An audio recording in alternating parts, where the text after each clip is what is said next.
ಈ ಒಂದು real warriors ಅವರಿಗೆ ತುಂಬ ಹೃದಯದ ಗೌರವ ಸಮರ್ಪಣೆಯನ್ನ ಅರ್ಪಿಸ್ತಾ ಇದ್ದೇವೆ. ಗೌರವವನ್ನು ಸ್ವೀಕರಿಸಿದ ಆದರೆ ಇವತ್ತು ಪತ್ರಿಕಾ ಮಾಧ್ಯಮದ ಬಂಧುಗಳು ಇವತ್ತೇನು ಕರ್ನಾಟಕ ಪತ್ರಕರ್ತರ ಸಂಘ ನಿಜಕ್ಕೂ ಕೂಡ ಪತ್ರಿಕಾ ದಿನಾಚರಣೆಯನ್ನ ಬಹಳ ಅರ್ಥಪೂರ್ಣವಾಗಿ ಇಲ್ಲಿ ಮಾಡಿದ್ದಾರೆ.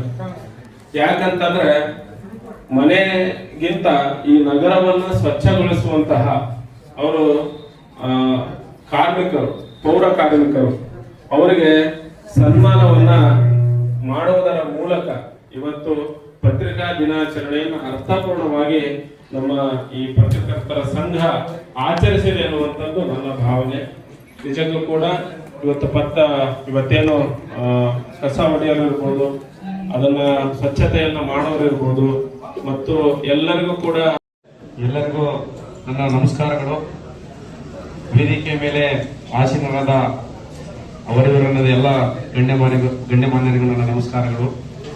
ಹಾಗೂ ಮುಂದೆ ಆಸೀನರಾದಂಥ ಎಲ್ಲ ಪತ್ರಿಕಾ ಮಾಧ್ಯಮದವರು ಹಾಗೂ ವಿಶೇಷವಾಗಿ ಈ ಒಂದು ಕಾರ್ಯಕ್ರಮದಲ್ಲಿ ಪೌರ ಕಾರ್ಮಿಕರಿಗೆ ಸನ್ಮಾನಕ್ಕೆ ಬಂದಂತ ಎಲ್ಲ ಪೌರ ಕಾರ್ಮಿಕರಿಗೂ ಹಾಗೂ ನನ್ನ ವಿದ್ಯಾರ್ಥಿ ಮಿತ್ರರಿಗೂ ಎಲ್ಲರಿಗೂ ನನ್ನ ನಮಸ್ಕಾರಗಳು.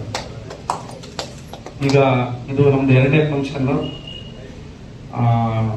ಜ್ಞಾನಭಾರತಿ ಸ್ಕೂಲಲ್ಲಿ ಒಂದು ಪತ್ರಕರ್ತರದ್ದು ಒಂದು ಇದು ನಡೀತು, ಅಲ್ಲಿ ಒಂದು ಅಟೆಂಡ್ ಆಗಿ ನಾವು ಇಲ್ಲಿ ಬಂದಿದ್ದೀವಿ. ಯಾಕಂದ್ರೆ 2 ಕಾರ್ಯಕ್ರಮಗಳು ಒಂದೇ ದಿನ ಇವರು ಇಟ್ಕೊಂಡಿದ್ದಾರೆ, ಯಾವುದು ಬಿಡಕ್ಕಾಗೋದಿಲ್ಲ. ಹಂಗಾಗಿ 2 ಅಟೆಂಡ್ ಮಾಡ್ತಾ ಇದ್ವಿ. ಈ ಒಂದು ಕರ್ನಾಟಕ ಪತ್ರಕರ್ತರ ಸಂಘ ಇವತ್ತು ಎಸ್ಪೆಷಲಿ ಇವರು ಹಿಂದಿನ ಸರಿ ನಾವು ನೋಡಿದಂಗೆ ವೃದ್ಧಾಶ್ರಮದಲ್ಲಿರ್ತಕ್ಕಂಥ ಅವ್ರಿಗೆ ಒಂದು ಸನ್ಮಾನ ಮಾಡಿ ಅವರಿಗೆ ಒಂದು ಬಲ ತುಂಬುವಂತ ಕೆಲಸ ಮಾಡಿದ್ರು.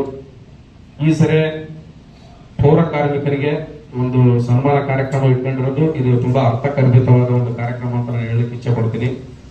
ಯಾಕಂದ್ರೆ ನೀವು ಕರೋನಾ ಟೈಮಲ್ಲಿ ನೋಡಿದ್ರಿ, ಯಾರು ಎಲ್ಲರೂ ಮನೆ ಒಳಗಡೆ ಸೇರ್ಕೊಂಡಾಗ ಅವರು ಎಂತೆಂತ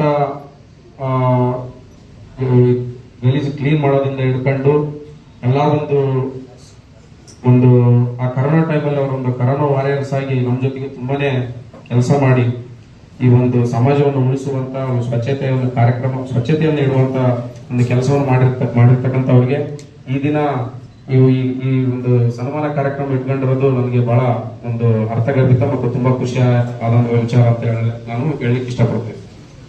ಸಮಾಜದಲ್ಲಿ ಪತ್ರಕರ್ತರದ್ದು ಪಾತ್ರ ಈಗ ನಮ್ಮ ಬಸೀರ್ ಸಾಹೇಬರು ಬಹಳ ಚೆನ್ನಾಗಿ ಹೇಳಿದ್ರು.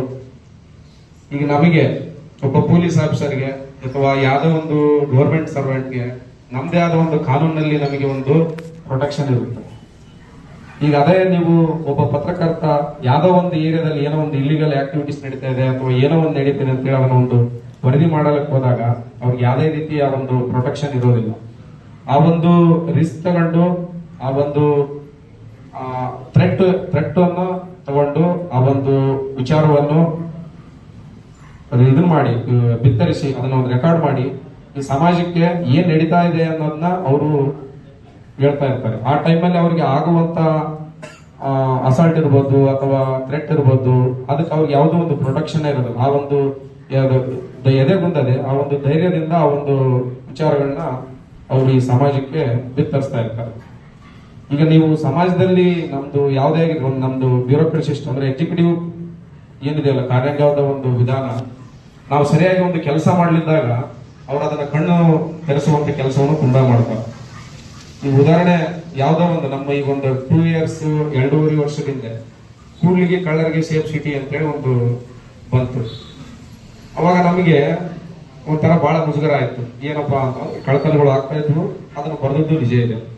ಆಮೇಲೆ ನಾವು ಅದಕ್ಕೆ ಮುಂಜಾಗ್ರತಾ ಕ್ರಮ ಕೈಗೊಂಡು ಆದಂತ ಕಳ್ಳತನ ಪ್ರಕರಣಗಳನ್ನು ಮತ್ತು ಮಹಾರಾಷ್ಟ್ರವರೆಗೆ ಹೋಗಿ ಹಿಡ್ಕೊಂಡು ಬಂದು ರಿಕವರಿನೂ ಮಾಡಿದ್ವಿ. ಮತ್ತೆ ಅದು ಇನ್ನೊಂದ್ಸರಿ ಆ ರೀತಿ ಮನೆಗಳತನಗಳು ಆಗಲಾರ್ದಂಗೆ ನಾವು ಒಂದು ಕಟ್ಟುನಿಟ್ಟಿನ ರಾತ್ರಿ ಗಸ್ತುಗಳನ್ನೆಲ್ಲ ಮಾಡಿ, ಅಂದ್ರೆ ಉದಾಹರಣೆ ಹೇಳಿದ್ದು ಮಾಡಿ ಅದನ್ನ ನಾವು ಒಂದು ಕಂಟ್ರೋಲ್ ಮಾಡುವಂತ ಇದನ್ನ ನಾವು ಇದು ಮಾಡ್ತೀವಿ. ಅಂದ್ರೆ ಇದು ನಮಗೆ ಈ ರೀತಿ ಆಗ್ತಾ ಇದೆ ಅಂತ ಹೇಳ್ಬಿಟ್ಟು ಒಂದು ವಿಚಾರಗಳನ್ನ ಪತ್ರಿಕಾ ಮಾಧ್ಯಮದಲ್ಲಿ ಬಿತ್ತರಿಸಿದಾಗ ಅವಾಗ ಈ ಕೆಲಸ ಮಾಡುವಂತ ಸರ್ಕಾರದ ಎಕ್ಸಿಕ್ಯೂಟಿವ್ ಬ್ಯೂರೋಕ್ರಸಿಸ್ಟ್ಗಳು ಕರೆಕ್ಟ್ ಆಗಿ ಕೆಲಸ ಮಾಡಲಿಕ್ಕೆ ನೀವು ಸರಿಯಾದ ರೀತಿಯಲ್ಲಿ ಒಂದು ಪತ್ರಿಕೆಯಲ್ಲಿ ಅದನ್ನು ಬರೀಬೇಕು ಅಂತೇಳಿ ನನ್ನ ಕಡೆಯಿಂದ ಒಂದು ರಿಕ್ವೆಸ್ಟ್. ಒಳ್ಳೆ ಕೆಲಸ ಮಾಡಿದಾಗ ಅಪ್ರಿಶಿಯೇಟ್ ಮಾಡಬೇಕು. ಈಗ ಒಳ್ಳೆ ಕೆಲಸ ಮಾಡುವಂತ ಅಧಿಕಾರಿಗಳಿಗೆ ಅಥವಾ ಒಳ್ಳೆ ಕೆಲಸ ಮಾಡುವಂತ ರಾಜಕಾರಣಿಗಳಿಗೆ ಒಳ್ಳೆ ಕೆಲಸ ಮಾಡುವಂತ ಯಾವುದೇ ಒಬ್ಬ ವ್ಯಕ್ತಿಗೆ ಒಂದು ಅಪ್ರಿಶಿಯೇಟ್ ಮಾಡಿ ಬರೆದಾಗ ಅವರಿಗೆ ಇನ್ನಷ್ಟು ಜವಾಬ್ದಾರಿಗಳು ಹೆಚ್ಚಾಗ್ತವೆ. ತಪ್ಪು ಮಾಡಿ ಅಥವಾ ಯಾವುದೇ ರೀತಿ ತನ್ನ ವ್ಯಾಪ್ತಿ ಮೀರಿ ವರ್ತಿಸುವಂತ ಅಧಿಕಾರಿ ಇರ್ಬೋದು ಅಥವಾ ರಾಜಕಾರಣಿಗಳನ್ನ ನೀವು ಖಡಾಖಂಡಿತವಾಗಿ ಖಂಡಿಸಿ ಬರಿಬೇಕು ಅದರ ವಿರುದ್ಧ. ಅವಾಗ ಅವರಿಗೂ ಒಂದು ಸಮಾಜಕ್ಕೆ ಗೊತ್ತಾಗುತ್ತೆ ಅಂತ ಈ ಸಂದರ್ಭದಲ್ಲಿ ಹೇಳ್ತೀನಿ. ಈ ಸೋಷಿಯಲ್ ಮೀಡಿಯಾದಿಂದ ಇವತ್ತಿರೋ ವ್ಯಕ್ತಿ ಜೀರೋ ಇರೋ ವ್ಯಕ್ತಿ ನಾಳೆ ಹೀರೋ ಆಗಿ ಬದಲಾಗ್ತಾನೆ. ಅಷ್ಟೊಂದು ಎಫೆಕ್ಟಿವ್ ಇರ್ತಕ್ಕಂಥ ಏಕೈಕ ಮಾಧ್ಯಮ ಸೋಷಿಯಲ್ ಮೀಡಿಯಾಗಳು. ಇತ್ತೀಚೆಗೆಲ್ಲರೂ ನೀವು ಯೂಟ್ಯೂಬ್ ಈ ಸೋಷಿಯಲ್ ಮೀಡಿಯಾದಲ್ಲಿ ತುಂಬಾ ಜನ ಆಕ್ಟಿವ್ ಆಗಿ ನೋಡಿರ್ತೀರಿ. ಇವನ್ ಯಾರೋ ಕುರಿಕಾಯ ಹುಡುಗ ಒಳ್ಳೆ ಸೂಪರ್ ಆಗಿ ಸಾಂಗ್ ಹೇಳ್ತಾ ಇರ್ತಾನೆ, 8 ದಿವಸಕ್ಕೆ ಆಲ್ರೆಡಿ ಅವನ ಜಿ ಕನ್ನಡದಲ್ಲಿ ಒಳ್ಳೆ ಸಾಂಗ್ ಹೇಳಿ ಫುಲ್ ಹೀರೋ ಆಗಿ ಲಕ್ಷಾಂಗಟ್ಲೆ ಫಾಲೋವರ್ಸ್ ಕ್ರಿಯೇಟ್ ಆಗಿರ್ತಾರೆ. ಅದು ಯಾವ್ದ್ರಿಂದ ಆಗುತ್ತಂದ್ರೆ ಈ ಒಂದು ಸೋಷಿಯಲ್ ಮೀಡಿಯಾದಿಂದ. ಇವ್ರೇ ಅದನ್ನ ನಾವು ಬಿತ್ತರಿಸಲಿಲ್ಲಪ್ಪ ಅಂತಂದ್ರೆ, ಅದನ್ನೇ ಅವರು ತೋರಿಸಲಿಲ್ಲಪ್ಪ ಅಂದ್ರೆ ಅವನ ಪ್ರತಿಭೆ ಅಲ್ಲೇ ಸ್ಟಾಪ್ ಆಗಿ ಇದಾಗ್ತದೆ. ಹಾಗಾಗಿ ಈ ಒಂದು ಸೋಷಿಯಲ್ ಮೀಡಿಯಾ ಅಥವಾ ಇರ್ಬೋದು, ಪತ್ರಿಕಾ ಮಾಧ್ಯಮ ಇರ್ಬೋದು, ಒಳ್ಳೇದಕ್ಕೂ ಇದೆ ಮತ್ತು ಕೆಟ್ಟೋದಕ್ಕೂ ಇದೆ. ನೀವು ಯಾವುದು ಬರಿಬೇಕೋ ಅದನ್ನ ಬರೆದು ನಿಷ್ಪಕ್ಷಪಾತವಾಗಿ ಪ್ರಾಮಾಣಿಕರಾಗಿ ಒಂದು ತಮ್ಮ ಕೆಲಸಗಳನ್ನ ಮಾಡ್ರಿ ಅಂತ ಈ ಸಂದರ್ಭದಲ್ಲಿ ಹೇಳ್ತಾ, ಇಲ್ಲಿಗೆ ನನಗೆ ಕರೆದು ಮಾತಾಡಲಿಕ್ಕೆ ಅವಕಾಶ ಮಾಡಿಕೊಟ್ಟಂತ ತಮ್ಮೆಲ್ಲರಿಗೂ ವಂದಿಸುತ್ತೆ. ನಾನು 2 ಮಾತು ಮುಗಿಸ್ತೀನಿ. ಎಲ್ಲರಿಗೂ ನಮಸ್ಕಾರ. Thank you.